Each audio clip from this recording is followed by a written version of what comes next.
always wanted. It's your journey. Own every mile in a brand new Hyundai. Visit buyhyundai.com or see your Utah Hyundai dealer today. Hi, Tim Hughes. Please give today to Primary Children's Hospital because miracles are happening today. The KSL Give-a-thon has begun. Donate at kslkids.com. Traffic and weather together brought to you by Granite Credit Union's new Dividend Plus checking account. Here's Ricky Meese. All quiet along the Wasatch Front for your major roadways. We've had a little bit of busy traffic northbound on Mountain View Corridor near daybreak. But right now, no heavy delays and no accidents to report on the freeways or main secondaries. With over 30-plus specialties and multiple locations across Utah, Revere has you covered for all your health needs. Revere Health, your partner in health, your partner for life. Online at reverehealth.com. Ricky Meese in the KSL Traffic Center. KSL weather, it looks like we'll see sunshine tomorrow and the next day, and then some clouds move in for the weekend. Right now, we're looking at 66 degrees with sunny skies. I'm Dan Bomas, KSL News Radio, 102.7 FM, 1160 AM, and KSLNewsRadio.com, Utah's news, traffic, and weather station. Inside Sources. Inside Sources. America's voice of reason. Boyd Matheson on Utah's home for elevated conversation. Inside Sources on KSL News Radio. You've heard me say it often on this program that words have meaning and the meaning matters. Words crafted into powerful speeches can be absolutely transformational. Earlier today, President Joe Biden delivered a speech in a war zone inside of Israel. Were the words, were the speech simply a moment, or will they be a catalyst for a broader movement? Let's begin. Think you know the news of the day? Think again with Boyd Matheson on KSL News Radio. Well, earlier today, Utah time, President Joe Biden was in Israel, and he delivered a very powerful speech. I think it's one of the best of his presidency. This is President Joe Biden at his best. It was filled with compassion and empathy and a heavy dose of humanity. And the president got it right. There are some other things on the trip that I think are debatable and things that might cause some problems down the road, but we'll get to those later in the show. Because what we want to get to is what the president got right and how he was able to take a very important moment in the relationship between the United States and Israel in the midst of Israel's battle against Hamas. And the president delivered some things that I think are important for not just that moment in Israel. I think it's important for all of us here at home, for our allies around the world, and it's also a very important message to our enemies. So the president began his speech today with a message of solidarity with Israel, and gave perspective on the effect that it has on the Jewish people, many who carry memories of genocide that are still all too real and all too recent. I come to Israel with a single message. You're not alone. You are not alone. As long as the United States stands, and we will stand forever, we'll not let you ever be alone. Most importantly, I know the recent terrorist assault on the people of this nation has left a deep, deep wound. More than 1,300 innocent Israelis killed, including at least 31 American citizens by the terrorist group Hamas. Hamas committed atrocities that recall the worst ravages of ISIS, unleashing pure, unadulterated evil upon the world. There's no rationalizing it, no excusing it, period. The brutality we saw would have cut deep anywhere in the world, but it cuts deeper here in Israel. October 7th, which was a sacred Jewish holiday, became the deadliest day for the Jewish people since the Holocaust. It has brought to the surface painful memories and scars left by millennia of anti-Semitism and the genocide of the Jewish people. The world watched then, it knew, and the world did nothing. We will not stand by and do nothing again. Not today, not tomorrow, not ever. Very strong words from President Joe Biden that the United States would stand with Israel today, tomorrow, forever, that these deep wounds are still raw. The president continued his message, talking about empathy and hope. And I thought this was a particularly stirring part of the president's speech today, speaking to those who were grieving the loss of loved ones and what the path forward looks like for them. To those who are grieving, a child, a parent, a spouse, a sibling, a friend, I know you feel like there's that black hole in the middle of your chest. You feel like you're being sucked into it. The survivor's remorse, the anger, the questions of faith in your soul. Staring at that empty chair, sitting Shiva. The first Sabbath without them. They're the everyday things, the small things that you miss the most. The morning coffee you shared together. The bend of his smile, the perfect pitch of her laugh. The giggle of your little boy, the baby. For those who have lost loved ones, this is what I know. They'll never be truly gone. There's something that's never fully lost. Your love for them and their love for you. And I promise you, you'll be walking along some days and say, what would she or he want me to do? You smile when you pass a place that reminds you of them. That's when you know you're going to fully make it. That's what will give you the fortitude to find light in the darkest hours. When terrorists believe they could bring you down, bend your will, break your resolve. But they never did and they never will. The terrorists are trying to get you into that dark place, the president said, where they can bend your will, break your will. But the test is to keep moving forward. The president talked about it in the context of having that smile go up before the tear falls down as you remember those loved ones that have been lost. He described the scenes of solidarity, of community and heroism that we saw in Israel during this act of horror and terror just 2 weeks ago. We saw incredible stories of heroism and courage. Israelis taking care of one another. Neighbors forming watch groups to protect their kibbutz. Opening their homes to shelter survivors. Retired soldiers running into danger once again. Civilian medics flying rescue missions. And off-duty medics at the music festival caring for the wounded before becoming a victim himself. Volunteers retrieving bodies of the dead so families could bury their loved ones in accordance with Jewish tradition. Reservists leaving behind their families, their honeymoons, their studies abroad, without hesitation, and so much more. The State of Israel was born to be a safe place for the Jewish people of the world. And while it may not feel that way today, Israel must again be a safe place for the Jewish people. And I promise you, we're going to do everything in our power to make sure that it will be. So many acts of heroism, neighbor helping neighbor in need in the aftermath of those horrific attacks. The president compared the feelings Israelis are experiencing this week to those felt by many Americans in the aftermath of the 9/11 terrorist attack. And he pressed all the people of Israel not to make the mistake that some in the United States did, that in a moment of wisdom and empathy, they could turn their attention and their focus to something better and something in the future. Since this terrorist attack took place, we've seen it described as Israel's 9/11. So for a nation the size of Israel, it was like 15 9/11s. The scale may be different, but I'm sure those horrors have tapped into some kind of primal feeling in Israel, just like it did and felt in the United States. Shock, pain, rage, an all-consuming rage. I understand and many Americans understand. You can't look at what has happened here and not scream out for justice. Justice must be done. But I caution this while you feel that rage, don't be consumed by it. After 9/11, we were enraged in the United States. While we sought justice and got justice, we also made mistakes.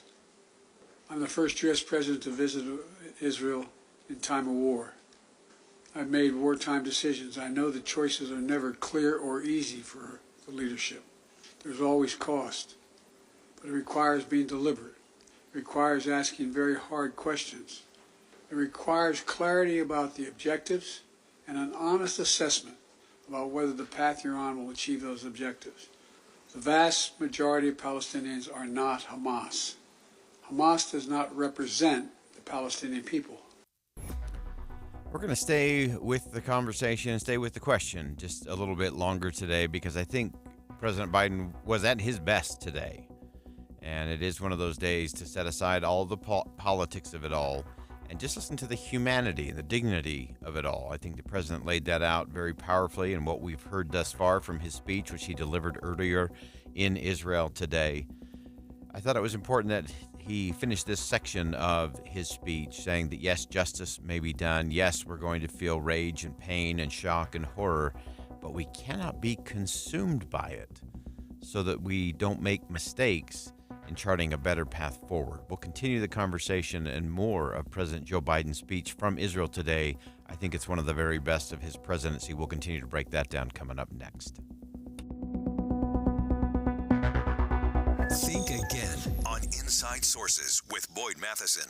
This week is your last chance to support the kids at Primary Children's Hospital. Every donation, any amount helps. Please give right now. Your gift provides financial aid, research, life-saving equipment, and fun therapies. Thank you. Our support helps kids with serious medical challenges still be kids. The KSL Give-a-thon is almost over, so please help.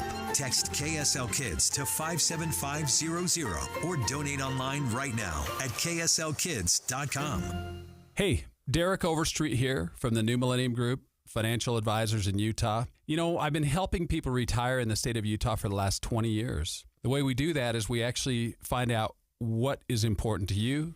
We create a step-by-step plan that takes into consideration your income, your debt, whether you want money from real estate, stock market, annuities, life insurance, whatever. If you want to deal with professionals, people that are fiduciaries and have a legal responsibility and obligation to do what's in your best interest, give my team a call at 888-999-6370. That's 888-999-6370.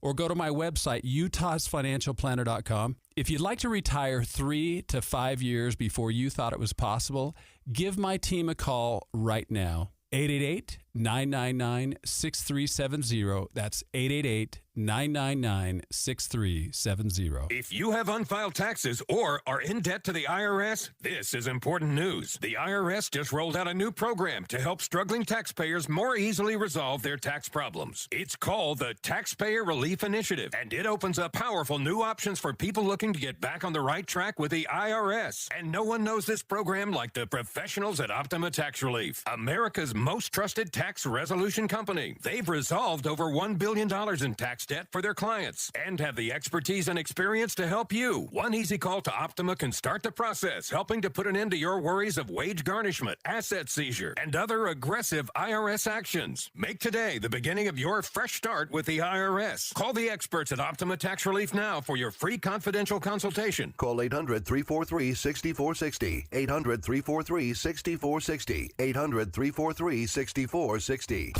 Optima Tax Relief. Some restrictions apply. For complete details, please visit OptimaTaxRelief.com. Go to KSLKids.com and donate to the KSL Give-a-thon. We need your help raising money for sick Utah kids receiving treatment at Primary Children's Hospital. Be a smile maker. An automatic gift each month helps save the lives of children all year long. Sponsored by J&J Garden Center in Layton. A big thanks to other generous sponsors, including Big Canyon Homes and Sugar House Industries, for their amazing support of the kids at Primary Children's. With the KSL Give-a-thon, we can't do it without you. Please give. As the weather turns colder, this is when you need to get those new windows. So call Advanced Window Products. They'll replace your single-pane, rickety old windows with stylish, state-of-the-art double-pane windows with precision frames. You pick the style and color. They're custom-made right here in Salt Lake City. This company is so Utah. It's run by two guys who grew up here, Jake Weber and Utes defensive star Nate Orchard, the mayor of Sacktown with 7 NFL seasons under his belt. Great guys, great company building high-quality windows for 37 years. Unlike other companies, they build the windows, they install the windows, and they guarantee them for life. No middleman. There's Jake, Nate, and their team, and there's you. Saving on the highest quality windows. Right now, before winter, get $2,000 off 10 windows or more, and they offer 60 months, 0% financing. So call Advanced Window Products now. You could have stylish new windows in 8 weeks. 801-850-9100. 801-850-9100 or visit AdvancedWindowsUSA.com. Cypress Credit Union has the ease and expertise for all your business needs. Ask Cypress about payroll and HR resources, payment processing systems, lending needs, and more. Visit cypresscu.com. Get deeper insights on the news from inside sources. We're going to stay with the question and the conversation just a little bit longer today as we review and look back on a speech that President Joe Biden gave this morning in Israel. And I think it was one of the president's best speeches, one of the best of his presidency, to be sure. I think it was powerful, it was meaningful, it was focused, and I want to keep going through it. We always say we like to reward good behavior and not reward bad behavior, and this was great. It was a well-crafted speech. It was personally well delivered by the president in a war zone. Wartime speeches can be the things that move and reshape history.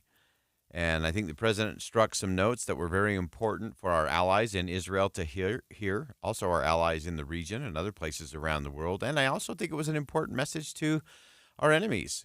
The terrorist organizations that perpetrated these attacks on Israel need to have very clear messages in terms of where the United States is. And I think there was also great caution in terms of what the president said, in terms of how you move forward, even drawing on some of the lessons that the United States didn't learn so well in the midst of our grief and shock and rage following 9/11.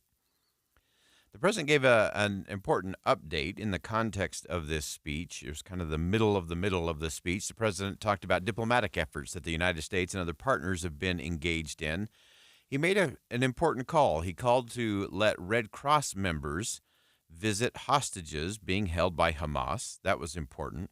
He announced aid to ease the suffering of the Palestinian people that have been displaced and suffering as a result of the war.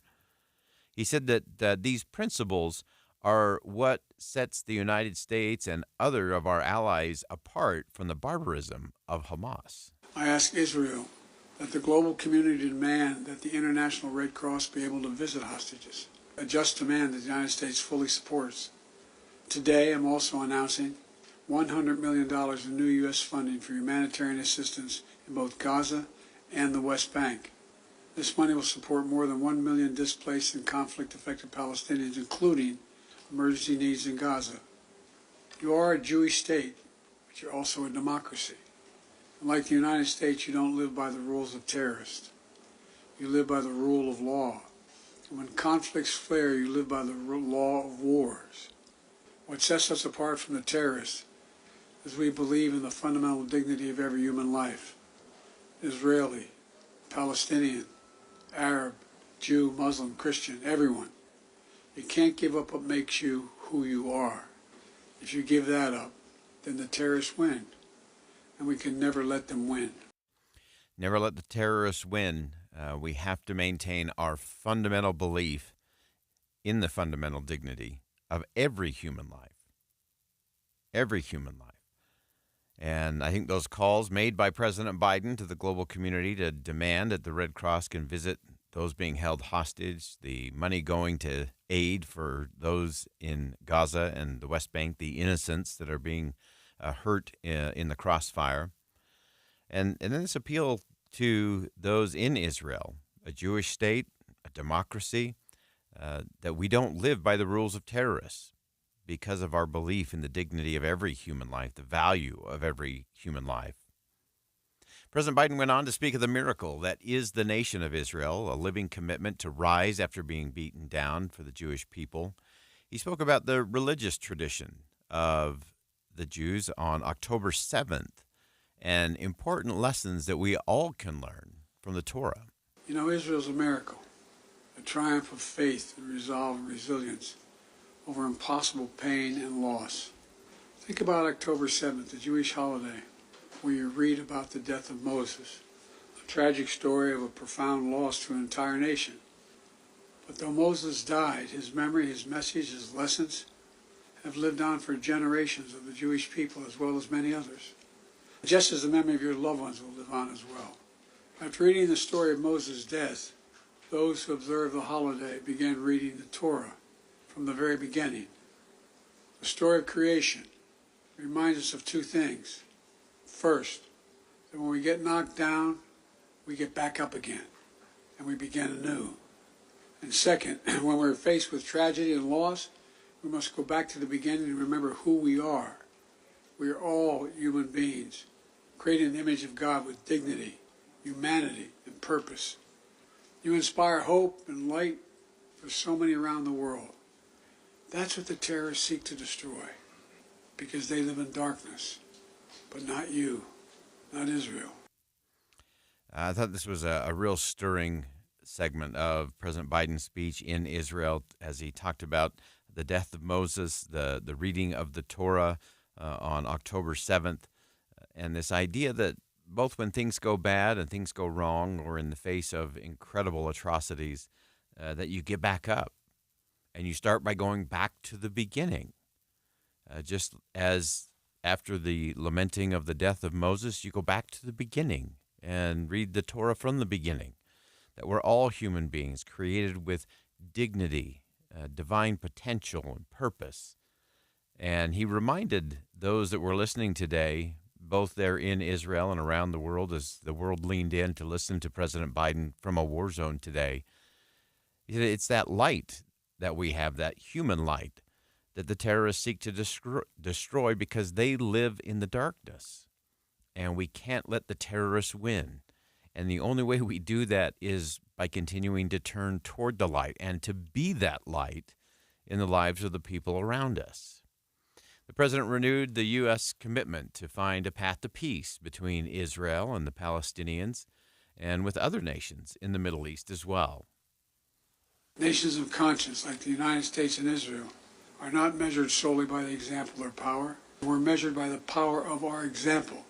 And that's why, as hard as it is, we must keep pursuing peace. We must keep pursuing a path so that Israel and the Palestinian people can both live safely, in security, in dignity, and in peace. For me, that means a two-state solution. We must keep working for Israel's greater integration with its neighbors. These attacks have only strengthened my commitment and determination and my will to get that done. I'm here to tell you, the terrorists will not win. Freedom will win. Freedom will win. And we're not measured by our power, but by the power of our example. And that there has to be a continued push, a continued effort to find peace between Israel and Palestine. He reiterated the United States' position that a two-state solution is the best path to lasting peace. Finally, President Biden closed his address with the message of solidarity that he began with, bringing it all full circle in terms of what needs to happen in the days ahead. Today, I say to all of Israel, we're going to stand with you. We'll walk beside you in those dark days. And we'll walk beside you in the good days to come. And they will come. As you say in Hebrew, which I'm not going to attempt to do because I'm such a terrible linguist, I'll say it in English. The people of Israel live. The people of Israel live. Israel will be safe, secure, Jewish, and democratic state. Today, tomorrow, and forever. May God protect all those who work for peace. God save those who are still in harm's way. That was President Joe Biden, and I think that was a speech. If you didn't get a chance to listen to that today, it is worth going back. And I will say, as I always do, I don't care if you love the president's politics or despise them, this was a great speech today. Those that helped the president craft it were masters of their craft of the spoken word, the written language, in really pulling things together in terms of the right kind of perspective that we all need to have in the aftermath of such atrocities that were carried out by the terrorists in Israel. And more importantly, I think the president appealed, as he does incredibly well, to our dignity and to our humanity. President Biden understands empathy and earned empathy for loss of loved ones, and he summoned that and called on that. And really gave the invitation for all to embrace that as a path towards peace. Very well done, Mr. President. Very well done. We'll step aside for some bottom-of-the-hour news. More Inside Sources coming up next.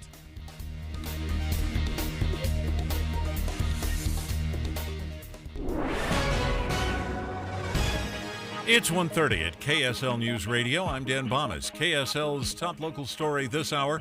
We're learning that the person hit by a car near Davis High School in Kaysville last night was a 17-year-old.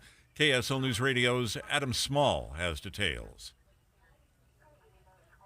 According to police, witnesses say around 8:45, the boy suddenly ran out into the road and was hit by an oncoming car. EMTs rushed to save the boy's life before flying him via AirMed to the University of Utah Trauma Center with a severe head injury. Police say the driver stopped and is cooperating. They say there wasn't an event going on at the school last night, but they said they couldn't comment more on why he might have been there so late. The boy was in critical but stable condition at last update. Officials looking to redesign how Main Street in downtown Salt Lake City is used. Project manager for the Department of Economic Development, Peter Makowski, tells David Dujanovic they need the public to weigh in now. Yeah, we presented really 5 options on Main Street for the public to provide us feedback on. That first option would close it down to cars and completely redesign the street purely for pedestrians. Other options include only allowing vehicles on Main Street on weekdays or allowing bikes and scooters, but no cars. Our top national story this hour from ABC News.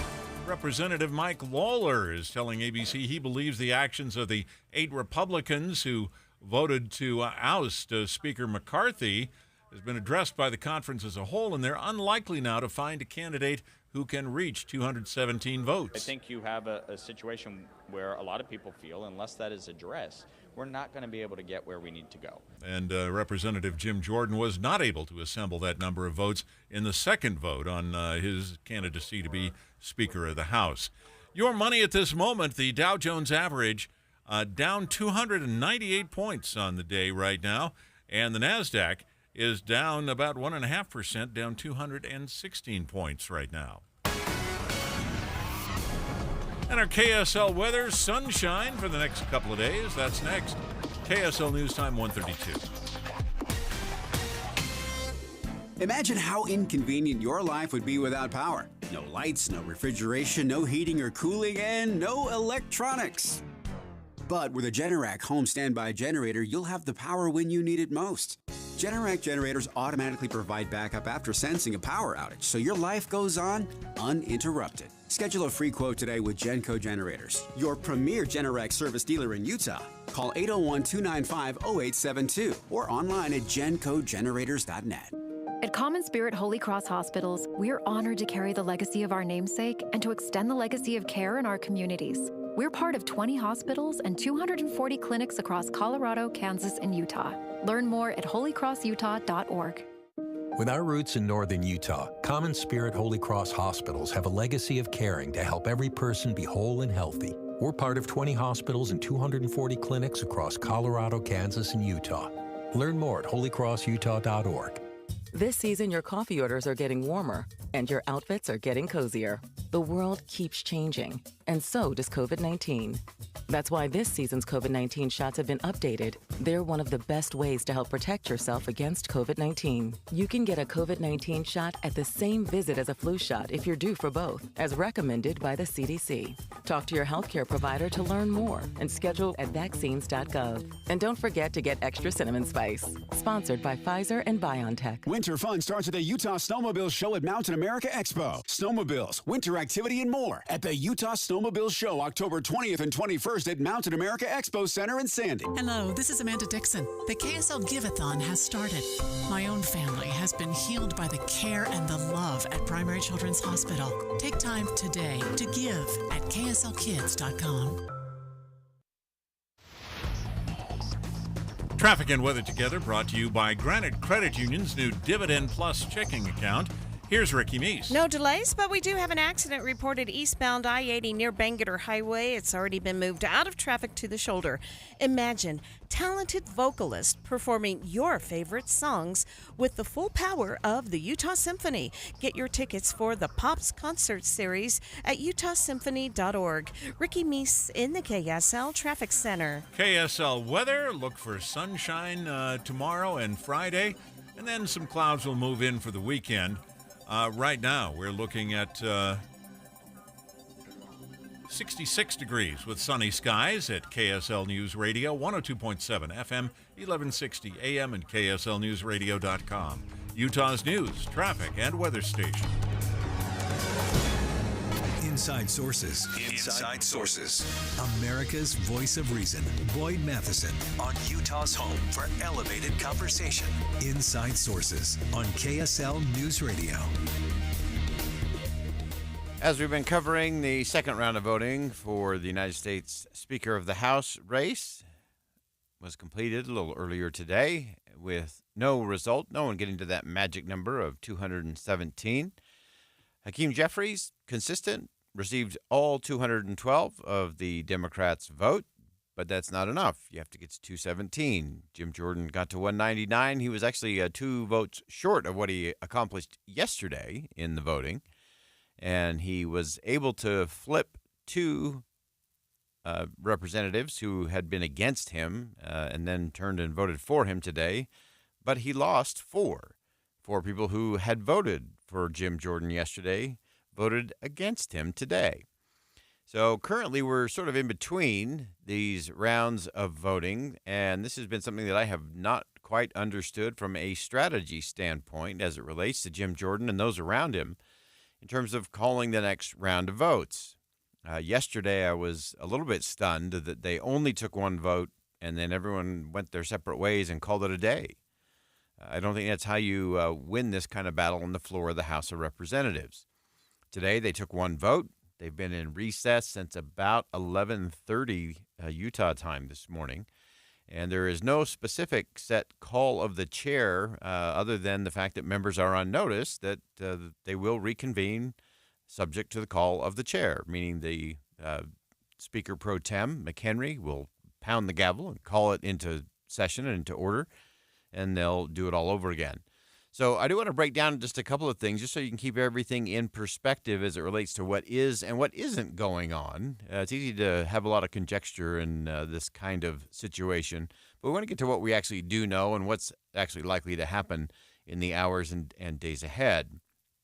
I thought it was interesting that Tom Cole, Republican from Oklahoma, gave the nominating speech for Jim Jordan this morning and talked about it as an opportunity for the Republicans to actually galvanize and come together.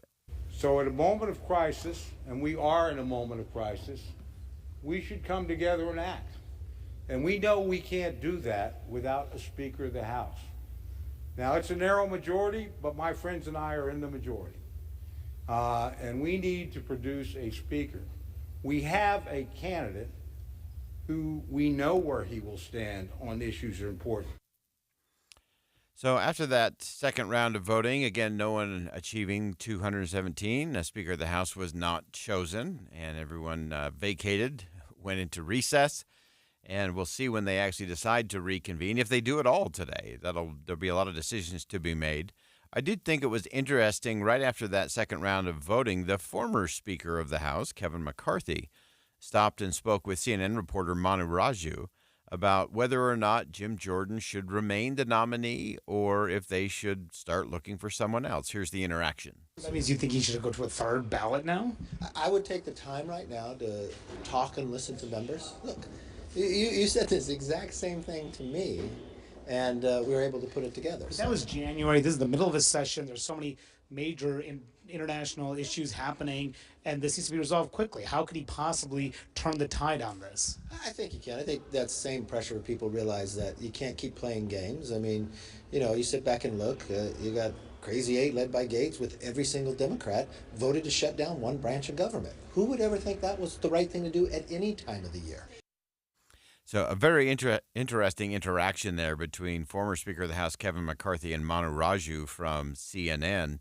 And I thought it was interesting that Kevin McCarthy challenged Manu Raju for saying, Manu Raju said, he can't possibly win. There's no possible path. Shouldn't he just give up? And Kevin McCarthy said, Manu, you told me the same thing after round number 2 back in January.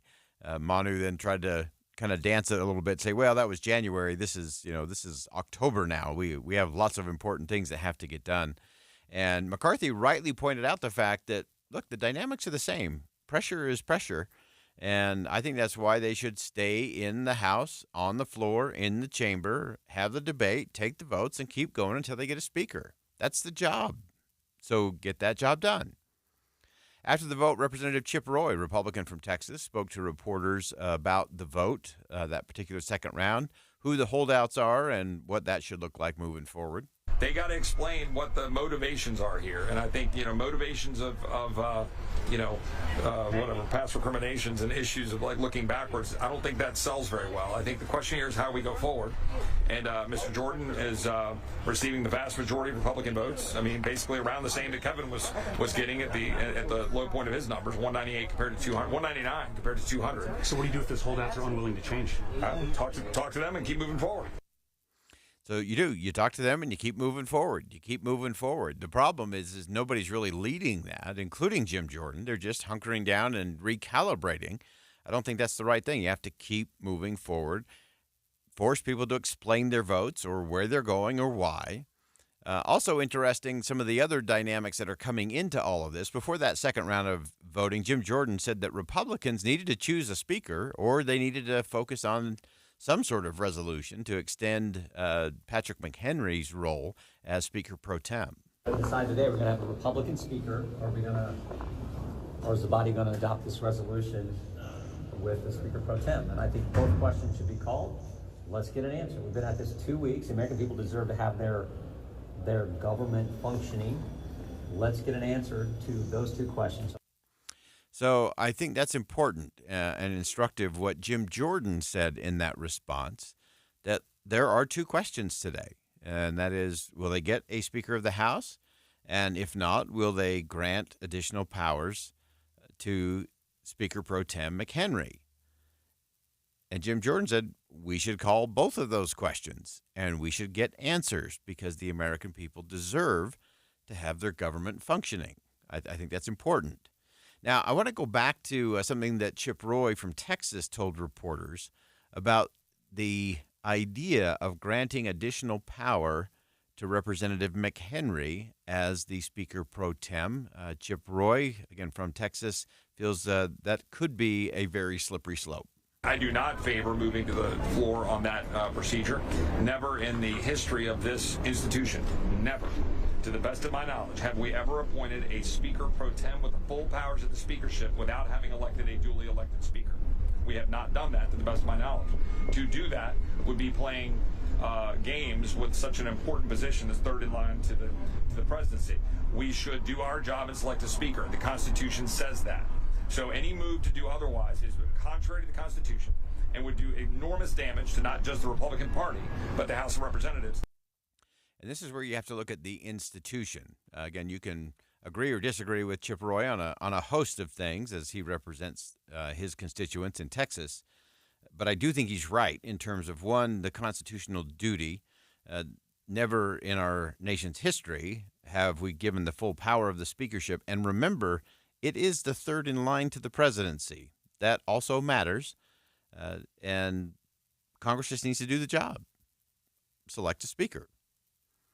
So really interesting compare and contrast. After the second round of voting, Representative Byron Donalds, who is in the very moderate category of Republicans in a very blue district, a district that I believe President Biden won by a few points. So he's definitely in a different camp than Representative Roy. He told reporters the exact same thing, that he would not support a resolution to keep Representative McHenry as Speaker Pro Tem. The one thing that we need to be careful of is, even though we're in this period where members are frustrated and want to get back to work, we cannot unveil these other side procedures. Because in this town, once you unveil a side procedure, people tend to want to go back to that again and again and again. It's not the way this place is supposed to work. I do not support it. A very slippery slope in my view, that once you, as Representative Donald pointed out, once you start using the side doors get flung wide open and everybody runs to the side door all the time, every day, all day long on a host of different things, and it becomes the precedent. And that's exactly what you don't want. We talk about not rewarding bad behavior. When we're always choosing the side door, that's setting a different and a very dangerous precedent in terms of how we resolve issues. And we need to have them on the floor. We need to have them in front of the American people. Make the vote, explain your vote, debate, amend, and keep the path and the process moving forward. And to me, that's the whole key to all of this, is how do you actually make sure you've got functioning government? That is the job. And I am very leery of the idea of extending the powers of the speakership to the Speaker Pro Tem, even if it's for a limited period of time, or trying to reframe what that Speaker Pro Tem can actually do. I think that's a precedent that we all ought to think really long and hard about. And I think it's up to everybody to come together and figure out what is the path forward and get it done. We'll continue to monitor that as we roll forward in the program. We'll step aside for a quick break. Much more to come on Inside Sources here on KSL News Radio. Stick around. We'll be right back.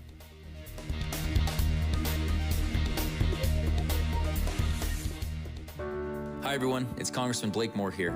It's been a busy fall this Congress working to address our federal debt and deficit on the House Ways and Means and Budget Committees, and meeting with constituents from across the district. My team and I have advanced legislation to balance our federal budget in 10 years, secure the border, support our airmen and women at Hill Air Force Base, counter China, and lower healthcare costs by increasing price transparency. I'm looking forward to sharing federal funding updates and more during my upcoming interactive telephone town hall. Please join me on Wednesday, October 18th at 1:30 p.m. for a teletown hall where I will take your questions and engage on topics that matter most to Utahns. Tune in on Wednesday, October 18th at 1:30 p.m. by dialing 833-305-1678. That's 833-305-1678. Learn more on my website at blakemore.house.gov.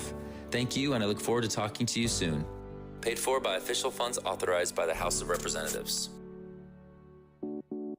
When it comes to making plans, you are the best.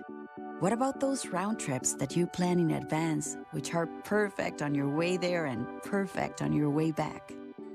Or those meetings with friends for which you make a group chat 3 months before so that nobody or anything is missing? Or your daughter's first birthday party. You planned it with such dedication that instead of the first, it felt like our 15s. The same way you plan each detail for those moments. Start planning to protect you and your loved ones from a natural disaster. Sign up for local weather and emergency alerts. Prepare an emergency kit and make a family communications plan. Protecting your family is the best plan you can make. Get started at ready.gov/plan. Brought to you by FEMA and the Ad Council. It's easy to think all money managers are pretty much the same, but at Fisher Investments, we're clearly different. Different? How? You sell high-commission investment products, right? No, Fisher Investments doesn't sell any commission-based investment products. Well, you must earn commissions on trades. Nope, never at Fisher. We're a fiduciary, obligated to act in our client's best interest. It's the highest standard of care for a financial advisor. How do you know what's in their best interest? We get to know our clients and then tailor a portfolio based on their goals and needs. But you probably sneak in some hidden and layered fees. No, we have one transparent management fee structured so we do better when our clients do better. Wow, you really do look out for your clients. That's because our top priority is helping them achieve a comfortable retirement. It might be why most of our clients come from other money managers. Visit FisherInvestments.com to find out why investors like you switch to us. Fisher Investments. Clearly different money management. Investments and securities involve the risk of loss. Introducing Yes, Heating, Air Conditioning, Plumbing, and Electric. We're bringing all of Utah's favorite HVAC, plumbing, and electrical brands under one roof. Maximize your energy savings with a new energy-efficient heating and cooling system from Yes. Call today and get up to $2,000 off your new system, plus a free Google Nest Learning Thermostat. For all your heating, cooling, plumbing, and electrical needs, you can always count on Yes. Proudly serving Utah for more than 45 years. Call now or visit theyesmancan.com for details, terms, and conditions. This is Todd Frayton's heart. He's begun his wellness journey. This is its sound on a treadmill, at a slight incline, on a stroll through the forest. And this is the heart of Maria Sanchez, his physician. What's it doing here? A lot, actually, because when we partner with you, we don't just offer a strategic plan and status updates. We put our hearts into it, beat for beat. We call it the power of we, Intermountain Health. Getting help with plumbing repairs is easier than you think. All you have to do is call Any Hour Services or schedule an appointment at anyhourservices.com. No one helps more homeowners than Any Hour Services. Go to KSLkids.com and donate to the KSL Give-a-thon. We need your help raising money for sick Utah kids receiving treatment at Primary Children's Hospital. Be a smile maker. An automatic gift each month helps save the lives of children all year long. Sponsored by J&J Garden Center in Layton. A big thanks to other generous sponsors, including Big Canyon Homes and Sugar House Industries, for their amazing support of the kids at Primary Children's. With the KSL Giveathon, we can't do it without you. Please give. With the 3 things you need to know this hour, I'm Dan Bomas. First, Utah's shelters for the homeless are planning for cold winter weather coming up. Second, Apple says more people play pickleball per capita in Utah than in any other state. And third, another day, another vote. Congressman Jim Jordan is still not Speaker of the House. 66 and sunny right now in Salt Lake City. Back to Inside Sources on KSL News Radio. Hear elevated conversation on crucial issues. Boyd Matheson on Inside Sources.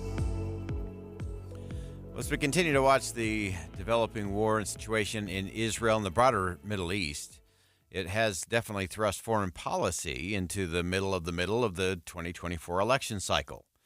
We started today by praising and focusing on a powerful speech delivered by President Joe Biden today. I think one of the best of his presidencies as he was in Israel earlier today. A moving, powerful, very strong speech from President Biden.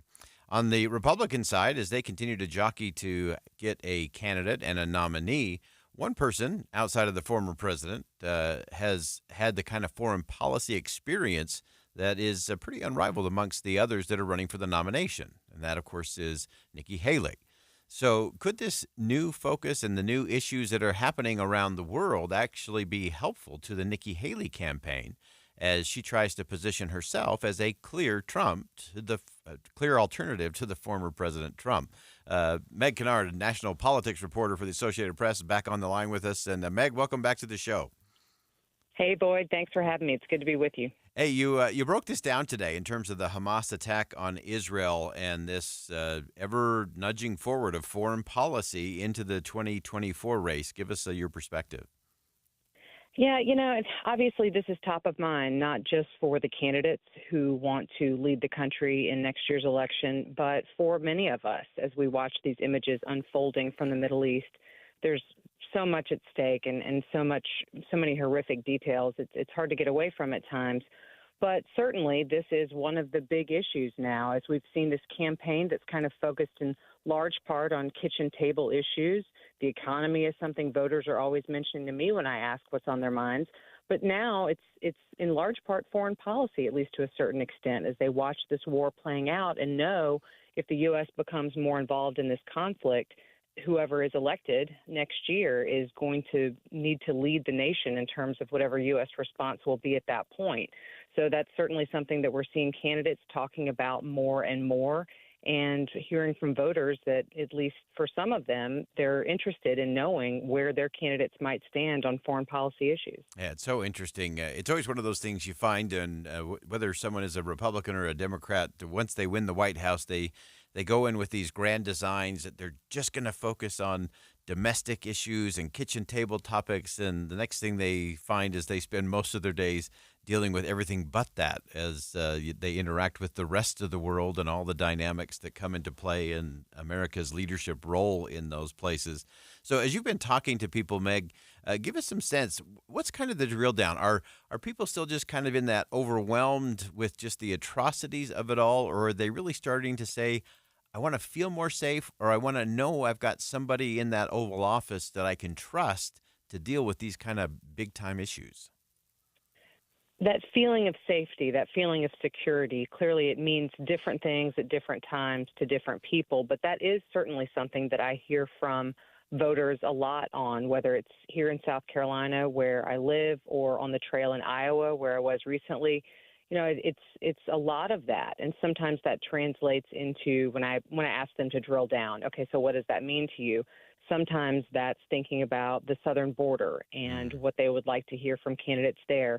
Sometimes that's local law enforcement and safety in their communities and wanting to have a president who's promising to back police in their efforts and really work on keeping their community safe. And sometimes that's thinking about more of a global sense of the issue and issues of terrorism and if United States Armed Services are sent into conflict zones, what that could mean for them. And so it's a lot of things to different people, but I am starting to hear, at least from some, a little bit more that that's kind of on their minds. I mean, clearly there are other issues underneath that. I like to ask people, okay, what are your top 3 issues? What are the things that you're most interested in hearing from whatever candidate, we're out with that day?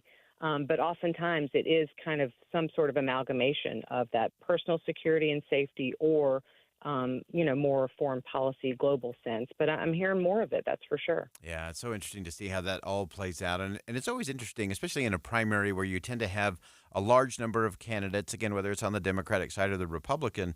As we look at the Republican presidential nominees or potential nominees, there's obviously a lot of overlap. There's a lot of similarities. I would always say to those running for office, in the face of overwhelming similarities, often even slight differences are perceived as being immensely more valuable. It's sort of the potato chip aisle effect. There's all those potato chips, and you've got some that have just that little difference of added sea salt or 25% more. Does this become a differentiator for Nikki Haley in a field that does have a lot of similarities in terms of those domestic policies you were talking about? It certainly can. And for her side of things, she and her campaign are hoping that it's that experience in foreign policy, having served in one of those roles that most people are maybe not intimately aware of what the United States ambassador to the United Nations does, but they're aware of it. They know that person is in the cabinet and is dealing directly with the president and traveling abroad. So when she's able to showcase that to voters and say, this is not just theoretical for me. These are issues that I, as UN ambassador, was dealing with. That, they're hoping, is at least part of that sharpening of the argument of I have actual foreign policy experience. This is something that we see play out in, doesn't matter what party it is, but in primaries every single cycle. It's always, well, what kind of foreign policy cred do you have? How much do you really know? Have you talked to foreign leaders? I mean, that is important to some voters. And so when they're on the debate stage and when these candidates are kind of pairing back and forth about issues on the global stage, when you're a candidate that says, I've actually been in those rooms, I've sat down with those leaders, I've made those trips, that might stand out to some people. And it certainly does give her a bit of flavor to her campaign that some of the others don't have. I sat down recently with South Carolina Senator Tim Scott, who's also competing for the Republican nomination. And it was actually a foreign policy and national security conversation specifically that we were having this week at Georgetown University. And I asked him, you're running against a former president, a former vice president, and a former UN ambassador. How does your foreign policy experience stack up? And he made his argument and noted a lot of things that he's done in the Senate and legislation on which he has worked. But, for Nikki Haley, when she can say, I've been on those trips and I've talked to the leaders and I've helped craft this United States policy, it's a different bit of experience that she's certainly aiming to showcase, particularly in light of recent events. Yeah, great insight, great perspective as always. Meg Kennard, national politics reporter for the Associated Press, joining us from South Carolina. Meg, always appreciate your perspective. Some great insight on this one. I think this will continue to be a rising issue for a lot of people across the country as we move closer and closer to that 2024 showdown. Thanks so much for joining us today. Certainly. Thank you.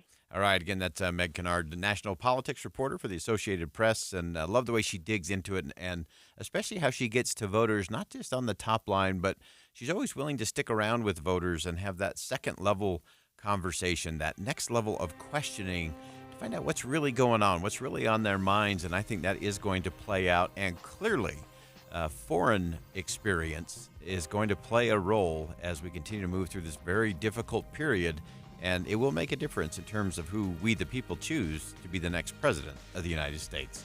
That wraps up hour number 1 of Inside Sources here on KSL News Radio. We'll step aside for some top-of-the-hour news, but don't go anywhere. Much more to come. Hour number 2 straight ahead on Inside Sources. We'll be right back.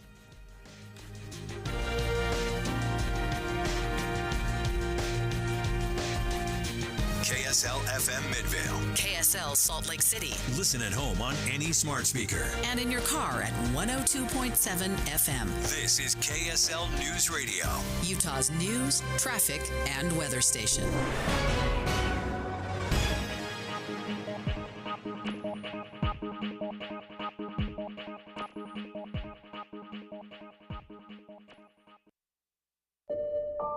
I'm Dave Cawley, investigative journalist and host of the podcast Cold. Don't miss Cold's new Season 3, where I look into the unsolved disappearance of Cherie Warren, a woman last seen leaving her job at a Salt Lake City office in 1985. Police cast suspicion on Cherie's estranged husband and boyfriend, but never made any arrests or recovered Cherie's remains. Find Cold Season 3, The Search for Cherie, anywhere you get your podcasts. It's 2 o'clock at KSL News Radio. I'm Dan Bomas. KSL's top story this hour. Extra beds for the homeless are starting to open up around Salt Lake County as temperatures trend downward again. KSL News Radio's Adam Small has details. Several dozen beds have already opened up at the St. Vincent de Paul Center as part of a larger plan to add 600 total beds throughout Salt Lake County. KSL.com reports the 3 homeless resource centers in the county will add 5 beds per day each, totaling about 175 beds. An overflow site in West Valley and a transitional facility for the medically vulnerable in Sandy will each add a similar amount. And thanks to a new state law, shelters will also be expected to increase their capacity by 35% when it's 15 degrees or colder. Our top national story this hour from ABC News. With the number of civilian casualties in Gaza increasing each day the war with Israel continues, Palestinians say Israeli bombardments are taking innocent lives, but Israel's former Prime Minister, Naftali Bennett, defended Israel's military strikes as necessary, adding that Israel believes the responsibility for those civilian deaths lies with Hamas. Say that Israel is responsible, I think you have an issue of moral clarity between good and bad. Israel is fighting a defensive war. Yesterday's deaths at a hospital in Gaza are stirring reaction across the Middle East. Palestinian authorities blame an Israeli airstrike. Israel says an off-target missile from a terrorist group was responsible. Your money at this moment, the Dow Jones average near the end of trading at 332 points down on the day. The NASDAQ is down 219 points. And our KSL weather, sunny skies for Thursday and Friday. That's next. KSL News Time 2:02. Hey, this is Hans Olsen. There's a reason that more Utahns, including myself, are members of America First Credit Union. It's because we love being a part of a winning team. I opened my first business account with America First Credit Union going back 13 years ago. I've opened 4 accounts for each one of my children. I opened up my last business account with America First Credit Union because I know they're going to treat me and my family fairly. It's no wonder that Forbes magazine named America First to their 2023 Utah Best in State Credit Unions and their 2023 Utah Best in State Employers list. The only credit union in Utah to receive both awards. If you've got financial questions and needs, America First Credit Union has the answers. So come join me and thousands of others at Forbes Magazine's 2023 Utah Best in State Credit Union and Employer. Visit AmericaFirst.com or stop by your local branch. It's great to be on the winning team. Federally insured by NCUA. Rescue, redemption, recovery, re-entry. That's what happens at the Rescue Mission of Salt Lake City. My name's India. My name is Kelly. So I was a heroin addict. I was living in my car. Then I decided it was time that I got help. You don't know what to expect. The Rescue Mission of Salt Lake does not accept any federal, state, or city funding. Everything is wholly supported through your generous tax-deductible contributions, along with donations of our friends and supporters. You have a bed. You have a shower. We get everything that we need. 87% of every dollar goes to the Rescue Mission services. The other 13%, hard costs to run the mission building itself. Like I have that hope now. Thank goodness. From the recovery program to a place to lay your head at night, and meals served every morning, afternoon, and evening all year long, as well as food boxes for families in need. The Rescue Mission needs our help. Like a new life, that newfound hope. That's what I'm grateful for. Find out how at rescuesaltlake.org. Get ready, Utah! It's Medicare annual enrollment period, so why not make enrolling easier with United Healthcare? Whether you choose our online tools or over-the-phone support, United Healthcare will help you compare options so you can choose a plan with confidence. This is Medicare made for Utah, trusted everywhere. Explore our wide range of plans by calling United Healthcare today at 1-855-MEET-UHC. That's 1-855-MEET-UHC. Annual enrollment begins October 15th and ends December 7th, so call today. There's never been a better time to test drive that Hyundai you've always wanted. It's your journey. Own every mile in a brand new Hyundai. Visit buyhyundai.com or see your Utah Hyundai dealer today. Traffic and weather together, brought to you by Granite Credit Union's new Dividend Plus checking account. Here's Ricky Meese. Trouble in traffic in Weber County, southbound I-15. Not sure if it's a crash, but we do have a right lane block. Southbound I-15 approaching 5600 South Roy is causing some delays. And an accident called out in West Jordan, 7800 South, 2700 West. Your one-tank trip starts in Cedar City, Parowan, and Bryan Head. Scenic byways, fabulous fall colors, live theater, mountain biking, chairlift rides, ATVing, vibrant art, food, and downtown. Visit cedarcity.com. Ricky Meese in the KSL Traffic Center. KSL weather, a few clouds with a high of 70 today, then warmer tomorrow and Friday with sunny skies. The clouds come back Saturday and Sunday. And right now, 70 degrees with sunny skies. I'm Dan Bomas, KSL News Radio, 102.7 FM, 1160 AM, and KSLNewsRadio.com, Utah's news, traffic, and weather station. Inside Sources. Inside Sources. America's voice of reason. Boyd Matheson on Utah's home for elevated conversation. Inside Sources on KSL News Radio. President Joe Biden has been winging his way back home after making a high-stakes trip to Israel. We highlighted his speech earlier in the program. I still say it's one of the best speeches he's delivered. It was the president's second visit to a war zone since he took office in just the past few years. But beyond the headlines of that kind of visit in that kind of place, what did this trip actually tell us about the limits of and opportunities for the United States' influence in the Middle East? Let's begin. Think you know the news of the day? Think again with Boyd Matheson on KSL News Radio. Really pleased to have joining us back on the program, Jonathan Schanzer, Senior Vice President for Research at the Nonpartisan Foundation for Defense of Democracies. Jonathan, welcome back to the show. Oh, do we get you there, Jonathan? Yeah. There we go. All right. Give us kind of a high-level view as we begin. What did the president achieve? What might have been left on the table as he visited Israel today? Sure. Well, the president is he was there to really embrace the Israelis and to convey to Israel's enemies that America was there and that America had Israel's back. This is, of course, accompanied by naval assets that are currently stationed off of the coast on the Mediterranean, along with 400 Marines and a whole bunch of aircraft. Really, the primary goal of this visit, from what we can tell, was to deter Iran and its other proxy, its other terrorist group, Hezbollah, which is based in Lebanon.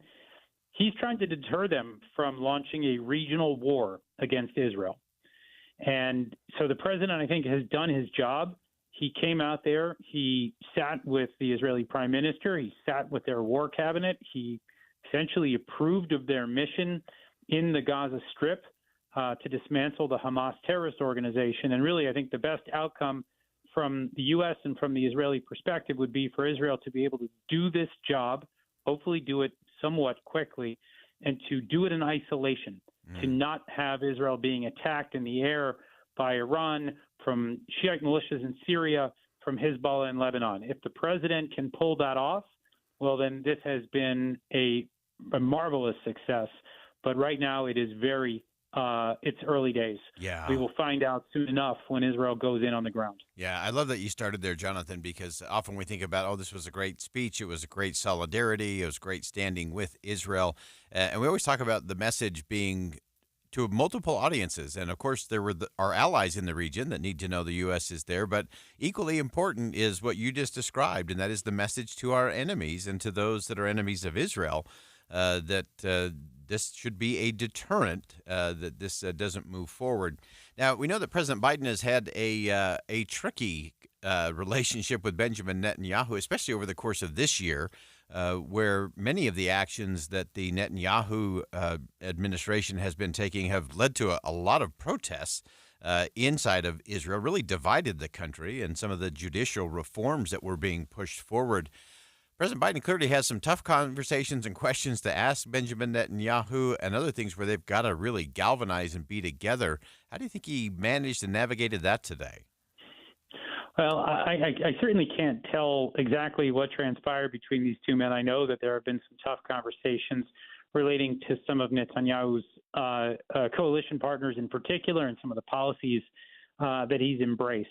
There's no question about that. But I think what's important to note here is that if you zoom out, you'll know that these two men have been working together since the 1970s. They know each other very well. They are very familiar with each other's politics and with their perspectives, and they do generally see eye to eye despite some of the recent spats. And I think that Biden saw this as his moment to demonstrate to America, to demonstrate to the world, and let's be honest, to demonstrate to the Democratic Party that he has Israel's back. Netanyahu needed this meeting badly to show his people that Israel had the support of the United States, its most important ally and partner. So they've helped each other out here, I think, quite a bit. But again, the real question, the only thing that really matters right now to both men is that they don't see a regional war erupt. Yeah. This is what they are trying to prevent. Yeah. Now, we know that there were several meetings that were canceled. Jordan, Egypt, and Palestinian leaders, those meetings were canceled following the explosions at the hospital in Gaza yesterday. We were told that President Biden would be speaking with those Arab leaders by phone throughout the rest of the day. Anything you're hearing or anything that you're watching for in terms of those conversations and how crucial they're going to be in terms of the path forward? Yeah, I think that summit was, if I'm to be quite blunt, I think it was going to be a waste of time. These actors wanted to make sure that their voices were heard and that they didn't want, really specifically, they just didn't want to accept any refugees coming out of the Gaza Strip, which is truly remarkable when you think about what that message is, because what they're all saying is they're all very pro-Palestinian. They support the Palestinian cause, but not the people. Who are going to be in need here. And there could be up to, 1.5 million, 2 million people that want to get out of Gaza when the fighting starts. This is a very densely populated, small area that has a huge amount of underground infrastructure that Hamas has built over the years by diverting international assistance, by the way. And so the fighting is going to be fierce, and these countries are trying to get the Biden administration to stop Israel from responding to the worst terrorist attack in the country's history, and to prevent the subsequent refugee problem that is likely to come from it. The president was not going to acquiesce, and it likely would have just led to, the airing of grievances, which may be important, but probably not crucial for a president right now grappling with the specter of a regional war. Yeah, and then finally, Jonathan, just in our last minute before we let you go, give us one thing that you're watching now. President having left Israel following this very quick trip there, what else are you watching for in terms of the U.S. influence in the Middle East, and what's kind of on the horizon for you? Well, I think there is an interesting moment that's coming up here. You've got 4,000 Marines in theater right now, and Hezbollah is, they continue to fire anti-tank missiles and other projectiles into Israel, testing Israel's resolve. And, potentially at some point a mistake could be made that draws everybody into that regional conflict. But what's really interesting is right now, within a few days, we're going to be marking the 40th anniversary of the 1983 Marine barracks bombing, which was carried out by Hezbollah in Lebanon. And there is, I think, a really interesting message, having talked to officials around town here in Washington. There could be a message here for America to deliver, which is that we haven't forgotten that it might have been 40 years ago, but this was a horrific attack, and the Marines have not forgotten. Hopefully that can add to some of the deterrence that America is trying to build. Fantastic perspective, as always. Jonathan Schanzer, Senior Vice President for Research at the Nonpartisan Foundation for Defense of Democracies. Jonathan, always appreciate your in-depth look at all of this. Thanks for helping us work our way through it today. My pleasure. All right. Anytime. All right. That's Jonathan Schanzer, Senior Vice President for Research at the Nonpartisan Foundation for Defense of Democracies. And there's so many interesting parts and players. And I love the fact that Jonathan raised there at the end, this 40th anniversary of the attack on the Marines, that, again, a lot of people have forgotten. But the fact that we have Marines there in theater in that region now, important message that the United States has not forgotten. That they are still there in the region, that we still believe in the democracies and the path to peace for those there, and are willing to do the hard work and heavy lifting to make that a reality. So many things that we'll continue to watch as it plays out. Again, the president winging his way back towards Washington, D.C., following a very quick trip to Israel, an important speech delivered, many important messages, and lots of questions still remain, and we'll continue to watch it all here on Inside Sources. Think again on Inside Sources with Boyd Matheson. We're going abroad for the first time in years, to Spain. So we started using Babbel. And started learning Spanish fast.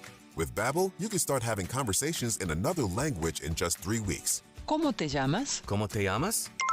When you learn a language, you want to actually use it. Babbel is designed with that goal in mind. In just 3 weeks, we're starting to have conversations in Spanish. Gracias, Babbel. Babbel, language for life. Now try Babbel for free at Babbel.com. That's Babbel.com. At Shields, we know that October is the time to fuel the fire for your hunting rituals. There are 43 species of deer, and the one you're chasing brings you back to the love of exciting and new outdoor adventures. So stop by Shields' sale event, which is October 14th through the 22nd, and save on your favorite brands like Mystery Ranch, Vortex, and select Shields Outfitters gear. Our experts are ready to prepare you for success on your next big game adventure. Shields, fuel your fire. Go to KSLKids.com and donate to the KSL Give-a-thon. We need your help raising money for sick Utah kids receiving treatment at Primary Children's Hospital. Be a smile maker. An automatic gift each month helps save the lives of children all year long. Sponsored by J&J Garden Center in Layton. A big thanks to other generous sponsors, including Big Canyon Homes and Sugar House Industries, for their amazing support of the kids at Primary Children's. With the KSL Give-a-thon, we can't do it without you. Please give. When it comes to making plans, you are the best. What about those round trips that you plan in advance, which are perfect on your way there and perfect on your way back? Or those meetings with friends for which you make a group chat 3 months before so that nobody or anything is missing? Or your daughter's first birthday party. You planned it with such dedication that instead of the first, it felt like our 15s. The same way you plan each detail for those moments. Start planning to protect you and your loved ones from a natural disaster. Sign up for local weather and emergency alerts. Prepare an emergency kit and make a family communications plan. Protecting your family is the best plan you can make. Get started at ready.gov/plan. Brought to you by FEMA and the Ad Council. Get the Intermountain West Contractor's Advantage. Quality, speed, value for your money. Save $1,250 on a new spring roof installation. Schedule your free estimate now. IWCroofing.com. Advertising used to be simple. Your options were radio, TV, newspaper, and let's not forget the yellow pages. Now it seems like a tidal wave of options. Podcast, cable TV, streaming, OTT, CTV, audio networks, smart speakers. On top of that, you need digital marketing for your website along with SEM, SEO, display, video, YouTube, email, and all the social media platforms. Look, you're the expert in your business. Wouldn't it be nice to have an expert to market you? We are Bonneville Salt Lake, the local marketing and media company you know and trust. We reach customers across all digital and social platforms and have the reach of traditional advertising available as well. We find your customer anytime, any place, anywhere on any device here in Utah or anywhere in the world. We work to optimize your results with our in-house local team of experts, providing you with qualified leads, not just impressions. Contact us at aimyourdigital.com for a free consultation, including a complete digital audit with no obligation or cost to you. We are Bonneville Salt Lake. Your success starts at aimyourdigital.com. With the 3 things you need to know this hour, I'm Dan Bomas. First, extra beds for people experiencing homelessness this winter are starting to open up. State standards require shelters to increase their capacity in cold weather. Second, enrollment setting new records at most of Utah's public colleges and universities. And third, a former Israeli prime minister says Hamas is responsible for civilian deaths in Gaza because it started the war. 70 degrees and sunny right now in Salt Lake City. Back to Inside Sources on KSL News Radio. Get deeper insights on the news from Inside Sources. We're going to shift gears just a little bit to something we tend to come back to, because if government's going to do something, it should do it really well. And we should always make sure that any money spent, which is your money, by the way, it's taxpayer money, it's not Washington's money, and we should make sure there's no waste, fraud, or abuse in any of that. And sadly, that continues to be the case in a wide range of places and spaces. In the latest report, the U.S. government announced that it will no longer try and collect about $62 billion in past due pandemic loans made to small business. Loans were, of course, part of COVID-19 Economic Injury Disaster Loan Program. And since 2020, borrowers have struggled to pay those back. So that's one piece of the puzzle. And then, of course, our good friend Eric Boehm, who's a reporter at Reason, covers economic policy, trade policy, and elections, is always tracking that, and also has a great piece at Reason.com talking about the COVID bailout of state and local governments. And we want to dig into all of that. And Eric, appreciate you joining us back on the show. Glad to be here as always, Boyd. Thanks. All right, so let's start with the $62 billion. Let's just start with the smaller numbers. Very sad when you start with $62 billion being the small number. And so the government has said, you know what, it's just going to cost us too much time and effort and money to try to recoup that, so we're just going to write it off. How is that possible? That's right. This is $62 billion that was distributed through the Economic Injury Disaster Loan Program. It's one of the programs that was set up that the Small Business Administration handled during the pandemic. It was supposed to give money to businesses. This is, people have probably heard of the PPP program. That was the larger one. This was sort of like the little brother to the PPP program. And unlike the PPP loans, which were loans, but really even from the beginning, we kind of, it was like wink, wink, we're not going to have to repay those. There were a lot of things written into the law that gave businesses a lot of leeway to avoid repaying them. This EDIL program, these were loans and they were supposed to be repaid, except now it looks like most of them won't be repaid, and it looks like a lot of that money. The Small Business Administration effectively has just kind of thrown up its hands and said, well, it's going to cost more to go get it back than we'd actually recoup in a lot of cases, which we can talk about in a minute. The reason that's true is because a lot of this money was stolen, and we know that from other Inspector General reports over the past few months. It's just going to be too hard to get the money back. So, oopsie daisy, there it goes, $62 billion 62 that we won't get back. Yeah. Just another 62 out the door. Unpack that just a little bit for us in terms of, what that money was and is, and the fact that, as you pointed out, that a lot of that was just obtained illegally anyway. Yeah, that's right. So the EIDL program doesn't roll off the tongue as well as the PPP program. I think that's why you didn't hear as much about it. But it was a $380 billion program. That's the big pot of money that we're talking about. And we did some reporting on this actually back in June. The Inspector General at the Small Business Administration put out a report saying that some $200 billion of SBA money had been stolen by scammers during the pandemic. And of that $200 billion, about half of that was from this pot of EDIL money. And actually, even though there was quite a bit of fraud in the PPP loans, the percentage of money that was taken by fraud was much higher in this program than even in the PPP program. So a lot of this money went, we're not even sure where. And it seems like, again, these were loans that are supposed to be paid back. Federal law says that the Small Business Administration is supposed to take every step necessary to get that money back. But what we learned today from some reporting in the Washington Post is that since April, actually, the Small Business Administration has been declining to refer these cases to the Treasury Department. The Treasury Department can do more things to encourage people to pay back their loans under federal law than the SBA can, things like garnishing wages, for example. And they've just been declining to refer those cases over to Treasury to do that in light of this kind of internal decision that was made that, we're not going to be able to find these people anyway. again, I think the unspoken thing there is that, well, the money was stolen, so we don't even know where to go to begin to get it back.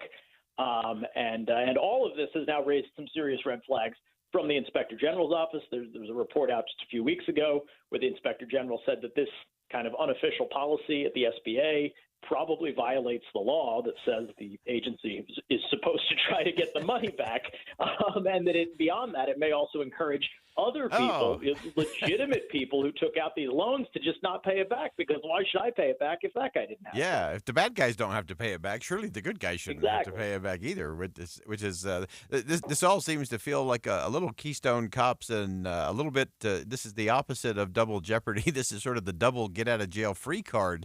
That you can obtain the loan illegally and then not have to pay the loan back or be penalized for getting the loan illegally. So maybe that's a triple win there.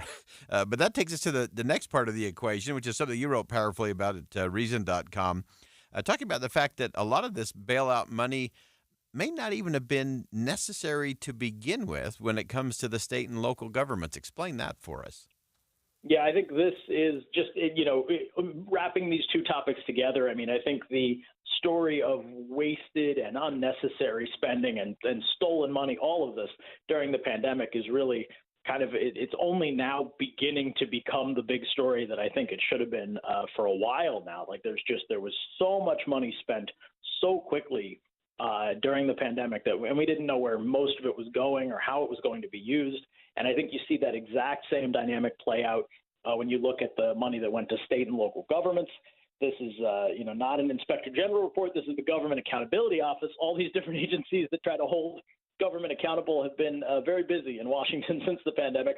In a report that the GAO put out just this past week, they found that about 45% of the funding that had been directed to state governments, hasn't even been spent yet. 45% of that emergency COVID money, and that local governments that got a whole bunch of money too, less than 38% of that has been spent. So This makes me question, and I think makes anybody question whether those bailouts were really needed in the first place. There were people at the time saying, look, state and local governments are fine. They don't need the money. Congress didn't listen, and some $350 billion went out the door to state and local governments in March of 2022. And as we've reported on and other people have reported on, a lot of that money was spent on a lot of frivolous stuff, not even anything related to the pandemic, but funding for government-owned golf courses. They built a baseball stadium in Iowa with some of that money. Stuff that obviously is not related to the pandemic itself, not even tangentially.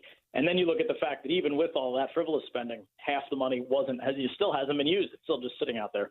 So this bailout was completely unnecessary. Yeah, it just shows you when we kind of get into that fire ready aim mode, you really hit the thing that you're actually supposed to be trying to help, or in the rush to alleviate the suffering of some, you create suffering for a whole lot of other folks, especially when it comes to our debt and deficit spending.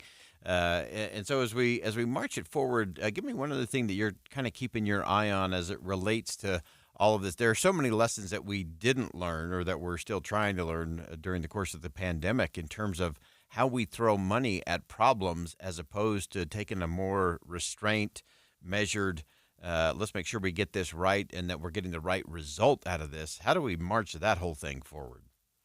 Yeah, I mean, the entire history of the pandemic from a fiscal policy perspective is just these kind of arbitrary big numbers that government threw around, right? Nobody knew how much money any of these programs were going to need. And so you just had these, numbers that came out of nowhere, basically. And I think this story is only going to continue to get bigger because now we know that there are Republicans both in the House and the Senate that have now just this week requested more documentation and communications and internal, documents from the Small Business Administration about, why these decisions were made to not pursue repayment of some of these loans. I think that will lead us back to bigger questions about how these programs were handled in the first place. And I've written before, and other people who have followed this have written, it's in the defense of the Small Business Administration, they were tasked with distributing more money in the span of just a few weeks at the beginning of the pandemic than they typically handle in 10 years. Like that's the volume of spending was just so great that you can't reasonably expect oversight of that. Like there was going to be waste. There was going to be scams fraudsters were going to get a lot of this money from the beginning. And so the failures here are there's a multitude of them. And it's not just the Small Business Administration's fault. It's Congress's fault. There will be plenty of blame to go around, I think, if Republicans in Congress are interested in getting to the bottom of this. Yeah. Although I question whether they will or not, because of course much of this happened at least during the Trump administration. So we'll see how deeply committed they are to getting to those answers. Yeah, no question. Eric Boehm, reporter at Reason, always great insight, and this is one we will always question whether anybody's really serious about getting to the bottom of this, especially when it comes to the spending. Eric, thanks for joining us as always. Thanks so much, Boyd. All right, we'll step aside for bottom of the hour news. More Inside Sources coming up next.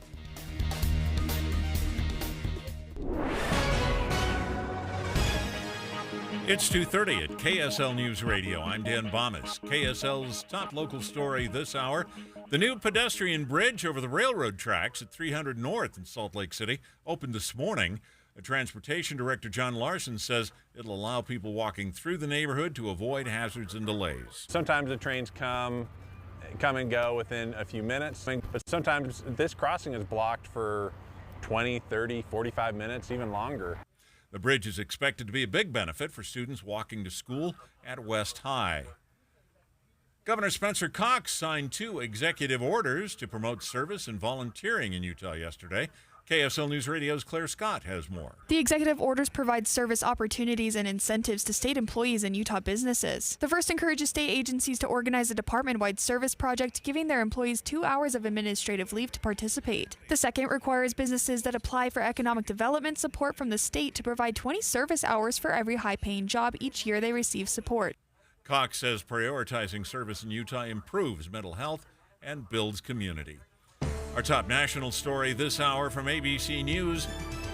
The director of the Al-Ali Hospital in Gaza made an urgent and emotional appeal for an end to the latest war between Hamas and Israel after the devastating explosion that killed hundreds of people there yesterday. She described the grisly scene to the Associated Press, said she couldn't confirm the exact death toll, but it was reported by the health ministry in Gaza at least 500 victims. Your money at this moment, the Dow Jones average closing trading today down 332 points. The NASDAQ was down 219 points. The S&P 500 down 58. We're just going to dip into a bit of breaking news. President Joe Biden aboard Air Force One just outside of Ramstein Air Base in Germany is talking to reporters on the plane. We want to go live and listen to the president for just a moment. And it's not the first time Hamas has launched something that didn't function very well. So I don't know all the detail, but I do know the people at the Defense Department who I respect, and the intelligence community that I respect. It's highly improbable that Israel did that. Mr. President, are the Israelis operating within the rules of war that you talked about last week being so important? Good talking to y'all. Thank you, sir. Everybody. Thank you, sir. Appreciate it. That was President Joe Biden. He did take a question about the bombing at the hospital in Gaza. He said, based on all the intelligence that they have received and in conjunction with the Defense Department, saying that he believes that Hamas was responsible for that rocket that struck the hospital in Gaza. We'll continue to step aside. We'll come back with more Inside Sources in just a moment. Hi, this is Amanda Dixon. No matter what traffic you're facing, children at Primary Children's Hospital face so much more. The KSL Give-a-thon has begun. Please give now at kslkids.com.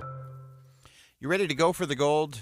Really simple. You can do it with our friends at Hercules Credit Union. Just open up a checking account, qualify for Gold Tier checking status in the first 90 days, and Hercules will deposit $200 into your checking account. It's really that simple. Open a checking account in the first 90 days, qualifying for that great Gold Tier status where you'll get all the benefits: ultimate identity theft protection, travel benefits, cellular care coverage, and so many more things.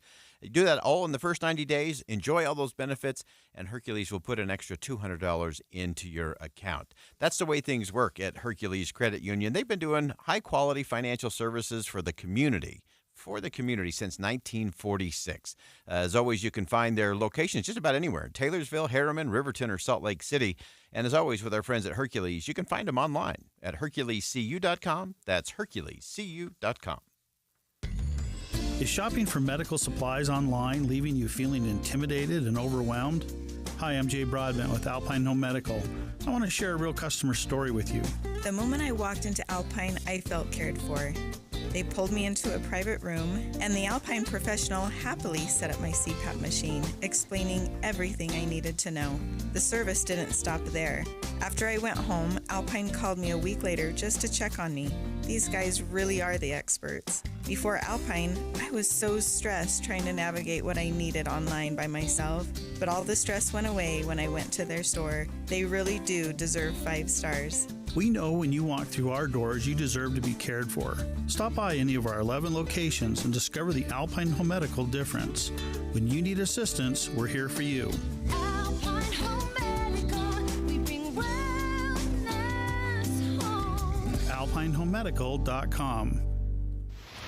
Traffic and weather together, brought to you by Granite Credit Union's new Dividend Plus checking account. Here's Ricky Meese. Lingering delays due to an earlier accident southbound I-15. The crash occurred after Riverdale Road, but before 5600 South in Roy. And it looks like now there's one on the northbound side in that same vicinity, causing some backups.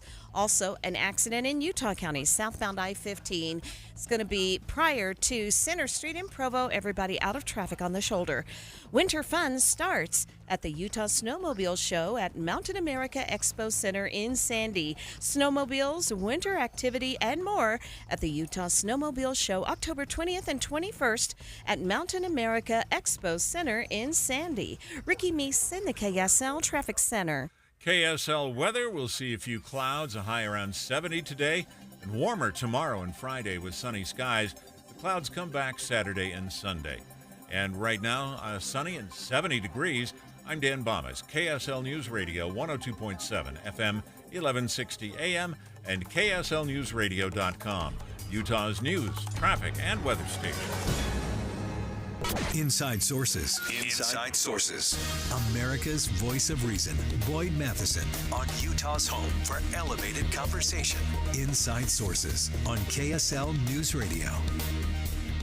One of the things that we've been trying to highlight over the course of the past several months, really, as it relates to the Middle East and many of the tensions there, has been the growing influence of China in the region. They've clearly been flexing some muscles, not just economic or military, but diplomatic in a host of different ways. It was interesting when Hamas first attacked Israel. China's response was soft on the terrorist organization, calling for a lot of restraint and peace and a two-state solution. I spoke recently with Phelim Kine, D.C.-based China correspondent for Politico, who said that all of this approach from China is part of a much bigger long-term strategy in the region.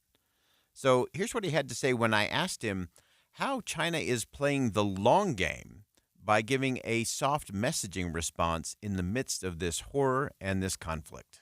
Yeah, I mean, China's messaging in response to the Hamas violence against Israel actually became almost a diplomatic incident with Senate Leader Charles Schumer, taking both Chinese Foreign Minister Wang Yi and Paramount Leader Xi Jinping to task face-to-face, saying this is disappointing. You need to do better.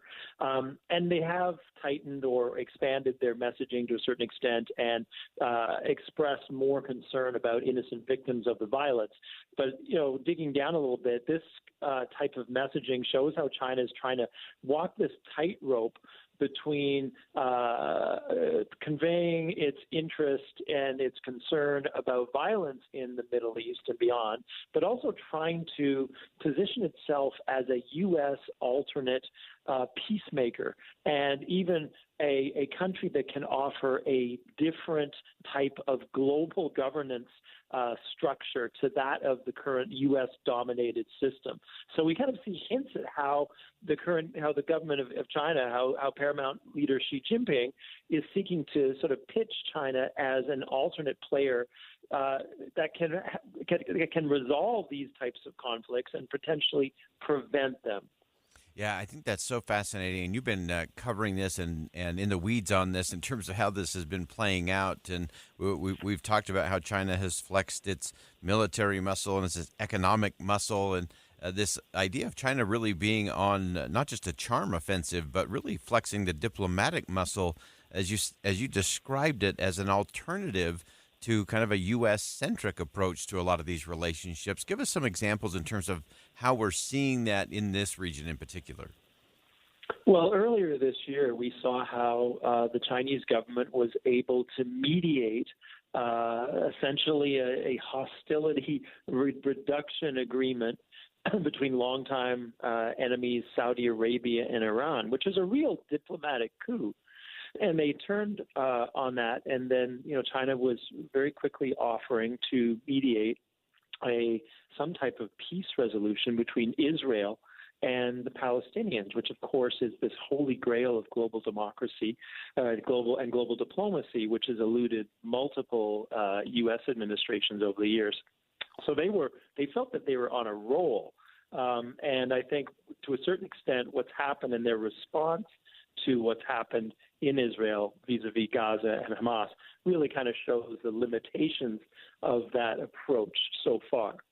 Yeah, and as you look at that and as we unpack that a little bit in terms of how Beijing has really been positioning itself and painting this region, they've also used this as a way to reach out to other parts of the world as well. We know their kind of their roads and bridges and infrastructure, and then their technology and economic pieces.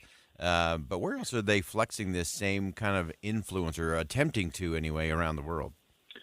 Well, I mean, you mentioned that China has, if you look and take seriously, what they say and the programs are rolling out, they have a plan for new and Beijing-centric global governance. And, it centers around strands like the Belt and Road Initiative, which is this global infrastructure development program, which has channeled like $1 trillion into developing countries, building bridges, highways, power plants across the developing world. And it's matching that with things that they call, like, for example, something called the Global Development Initiative, the Global Security Initiative. Bit by bit, China is rolling out these pieces of what they say can kind of amount to a new way of governing the world, a new type of global governance.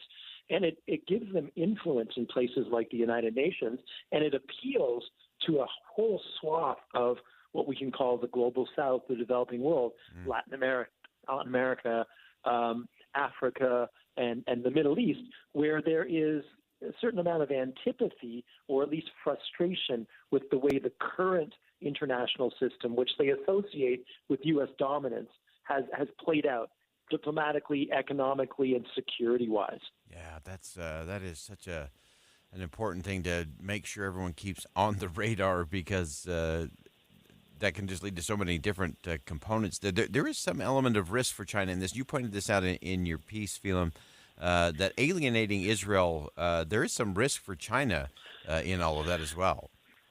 Yeah, I mean, China has a long and very lucrative trade and economic relationship with Israel. It depends on Israel for imports of massive amounts of semiconductors, of chips.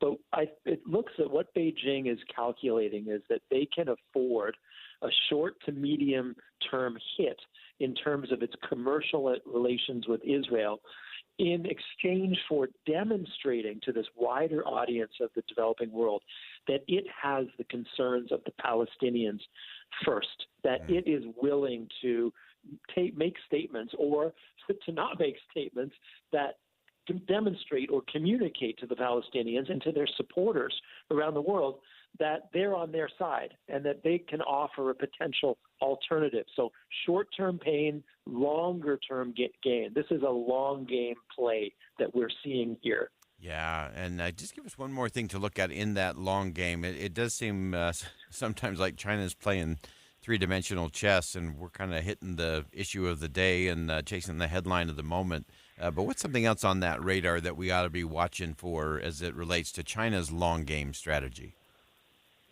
Well, I really think that we're going to see some really interesting initiatives next week because China is celebrating the 10th anniversary of this Belt and Road Initiative, this massive global infrastructure program that, again, $1 trillion, 130 countries. This is Beijing's soft power in action. Yeah. And what we're seeing is we see the Biden administration and we see the European Union that are finally, late in the game, putting together their own global infrastructure investment and development programs to rival and compete with China's program, because they recognize this is where China quietly has been making gains, and this is soft power in action. And there's concerns in Washington and in Brussels that this could have long-term implications for the global power balance. Yeah, but you got to play that long game. You got to be able to look at all points of the compass and all points on the horizon. And China seems to do that incredibly well. They're certainly playing a lot of pieces right now as it relates to the Middle East and beyond. Phelim Kine, D.C.-based China correspondent for Politico, best of the best. You should check out his piece today as well. And Phelim, we always appreciate you making time for us and helping us see the broader perspective, what's really under the hood that will ultimately impact us in the end. Thanks for joining us. My pleasure. And that's Phelim Kine from Politico. And China's playing the long game on all of this, but don't think that soft power and influence that they're exerting isn't going to have an impact on the region. We have to keep our eyes on China as well in the midst of everything happening in the Middle East. We'll go ahead and step aside for one last commercial break. When we come back, some final thoughts on Inside Sources here on KSL News Radio. Stick around. We'll be right back.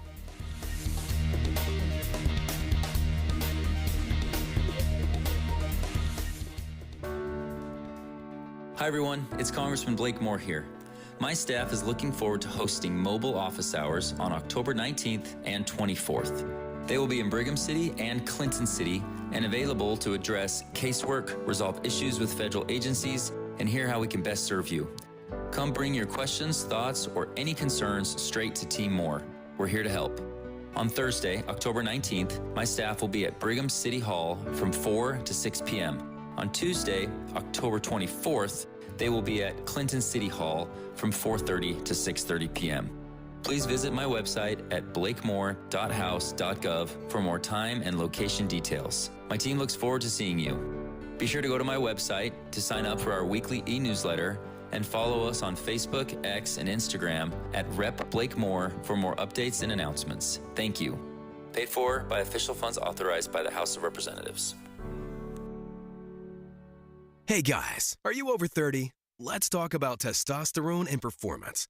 Your testosterone can decline at an average of 1 to 2% a year after you turn 30. And Revive Men's Health have been experts at treating men with low testosterone and ED since 2011. We're the clinic guys come to when their current treatment isn't working. They have a complicated medical condition, or they're just not happy with their performance. We love what we do and the patients we care for. You can ask our patients. We did, and we have a 99% patient satisfaction rate this year. Our patients even tell us we're more affordable than their insurance deductibles and copays. Let's get to the bottom of your issues and fix them. That's what we do, and we do it really well. Book your T-Check and exam today. Call 801-263-7777. That's 801-263-7777. Or send us a private message at ReviveMen'sHealth.com. Hi, this is Doug Wright, and everybody's heard of Firestone, Bridgestone, and Goodyear tires. But have you heard about the sale at Burt Brothers right now with up to $200 off a set of 4 tires?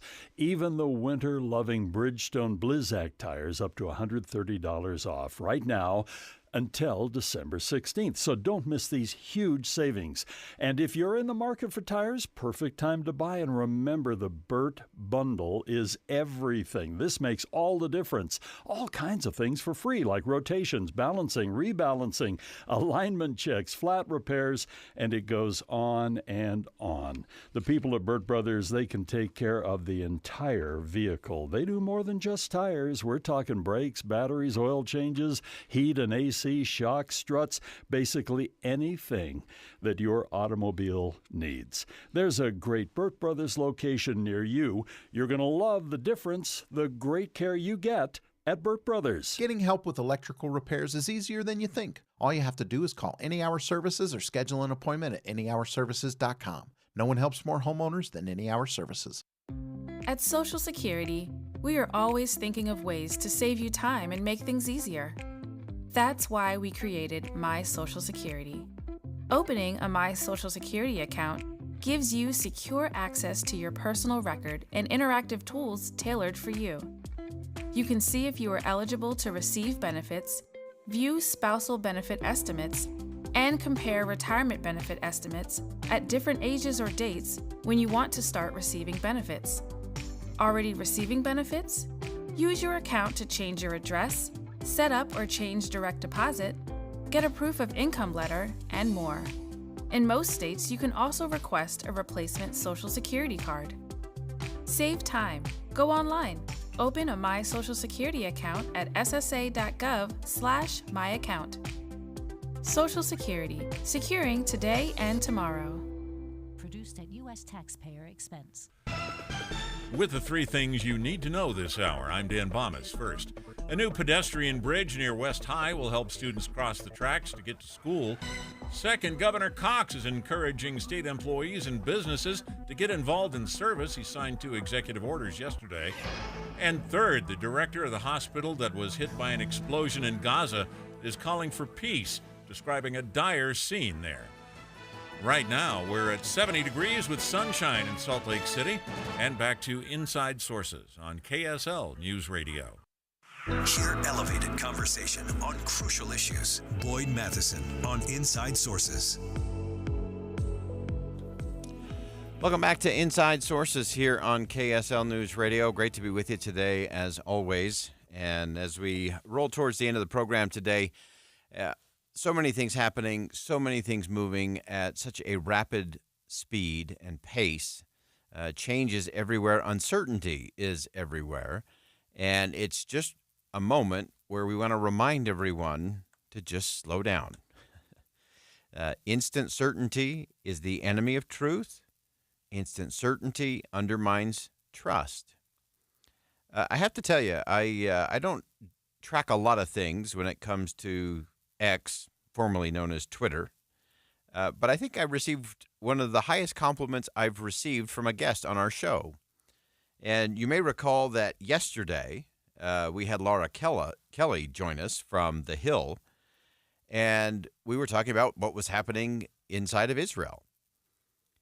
And she had written a piece that went up early in the day relating to what was likely to happen, meetings that the president was likely to have while he was in Israel and in the region. And then, of course, the tragic explosion of the rocket at the hospital in Gaza, and everything went sideways.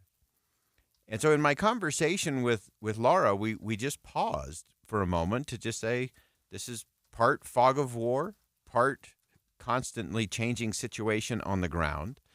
And so we both have to allow for a little bit of grace to changing circumstances, and we need to remember that restraint always works, and that having a little less certainty, instant certainty, and hot takes are really important.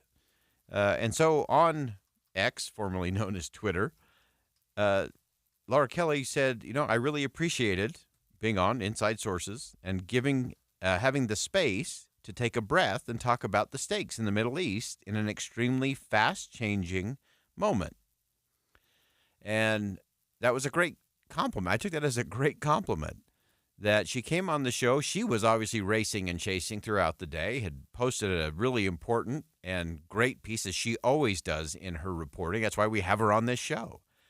And I just loved the fact that she came on the show and just said, look, Boyd, some of the things that I posted this morning, the game has changed significantly. We have a lot more information than we did when I posted my story earlier in the day. And I loved that. And it built more trust because I knew that she was interested in the truth and not just being first and not just having that hot take and that instant certainty. And it's why we have the guests that we do have on this show, is because they're thoughtful. They understand that restraint always works and that we don't have to be first in and we don't have to be instantly certain.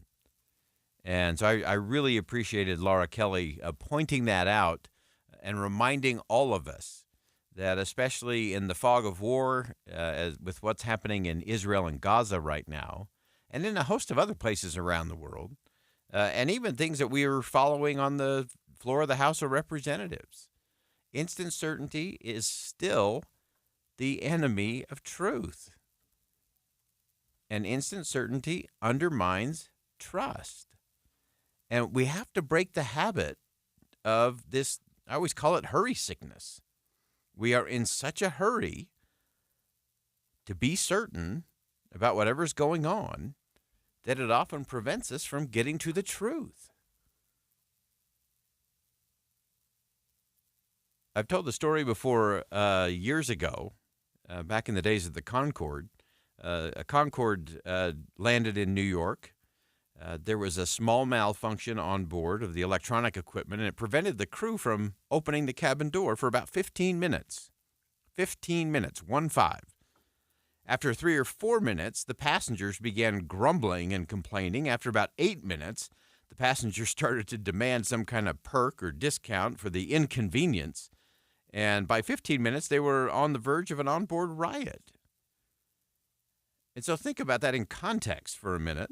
These are people who had come across the seas from Europe to New York in a nominal amount of time, and they were furious because they had to wait an extra 15 minutes.